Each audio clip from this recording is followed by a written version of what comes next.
తప్పు సరిదిద్దుకోవాలని తాళి కట్టి రఘుపతి గారి ఇంటికి తీసుకొచ్చారు. ఆస్తి మీద కన్నేశారు, ఓకే, కానీ హత్యలెందుకు చేస్తున్నారు? డాక్టర్ గారు మా అత్తయ్యని డాక్యుమెంట్స్ అడిగారట. ఇవ్వనని చెప్పి ఎక్కడున్నాయో కూడా చెప్పకుండా మొండికేసినందుకే మాటా పెరిగి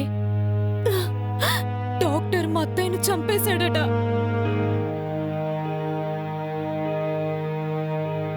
డాక్టర్ నగేష్ మాట్లాడుకుంటుంటే విన్నాను. అదే పల్లవి బర్త్డే రోజు.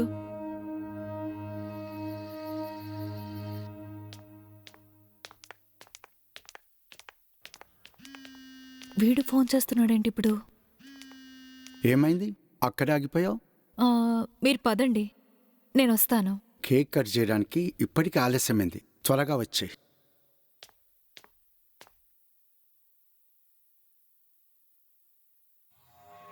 హలో, చెప్పండి. సినిమాకి వెళ్దామని ఫోన్ చేశాను, వస్తావా? ఏం మాట్లాడుతున్నారు మీరు? నేను కరెక్ట్గానే మాట్లాడుతున్నాను. నువ్వు బర్త్డే పార్టీకి రాకూడదు. ఏం మాట్లాడుతున్నారు మీరు? నేను రాకపోతే ఎలా? నువ్వు వచ్చి ఇక్కడ ఫంక్షన్లో పడిచేదేం లేదు. అందరు పార్టీలో ఉన్నారు. ఆ డాక్యుమెంట్స్ ఎక్కడున్నా వెతుకో. ఫంక్షన్ మధ్యాహ్నం నుంచి నేను వచ్చేస్తాను, ఓకే? వీడి టార్చర్ ఎక్కువైపోయింది. ఇల్లంతా వెతికాను, ఎక్కడా దొరకలేదు. సీక్రెట్ గా దాచుంటాడు. ఇంతమంది జనం తిరుగుతున్నారు. మనిద్దరిని ఈ టైంలో ఇక్కడ ఎవరైనా చూస్తే ఇంకేమైనా ఉందా? చూడకపోతే ఓకేనా? ఏమండి, మీరేంటి ఇక్కడ? పోనీ నేను పార్టీలో ఉంటాను, మీరు కానిచ్చేయండి. అయ్యో భగవంతుడా! ఏమండి ఏమండి ఏమండి, నేను చెప్పేది వినండి. ఏమండి,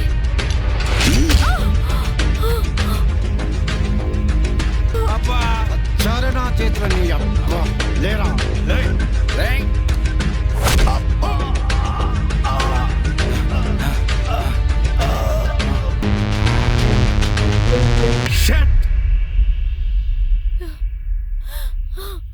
ఒకలాడి వస్తుంది. నీచుడా! ఏమండి ఏమండి ఏమండి, ఈ యాంగిల్ కూడా ఉంది నీలో.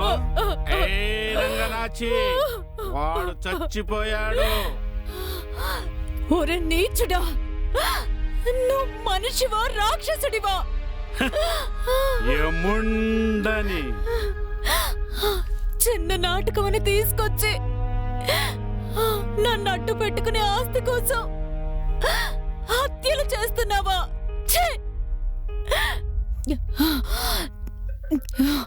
ఉండు,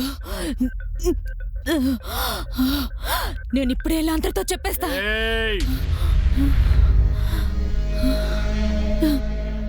ఏమని చెప్తావు? ఎవరితో చెప్తావు? ఈ నాటకం నీ దగ్గర నుంచే మొదలైంది. హలో, చెప్పు. సాక్ష్యం నేను పలుకుతా. వచ్చింది నాటకం ఆడడానికి, నటించు. ఒకలాడి ఏడు పాప, సెంటిమెంట్ వర్కౌట్ చేయకు. ఏడ్చింది చాలు, ఇక్కడి నుంచి వెళ్ళిపో, లేకుంటే అత్తే నీ మీదకి వస్తుంది. నీ ఒకలాడి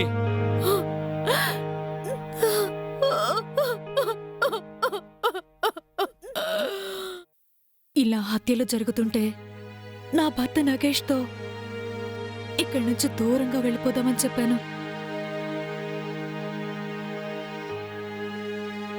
తను కూడా సరే వెళ్ళిపోదామని ఒకరోజు నైట్ నా దగ్గరికి వచ్చాడు. ఆ రోజు నేను బయటకు వచ్చి చూస్తే మీ గదిలో లైట్లు వెలుగుతున్నాయి. నేను మీ దగ్గరికి వచ్చి తిరిగి బయటికి వస్తూ వస్తూ మీ గది తలుపుల దగ్గరికి వేసొచ్చాను. ఆ తరువాత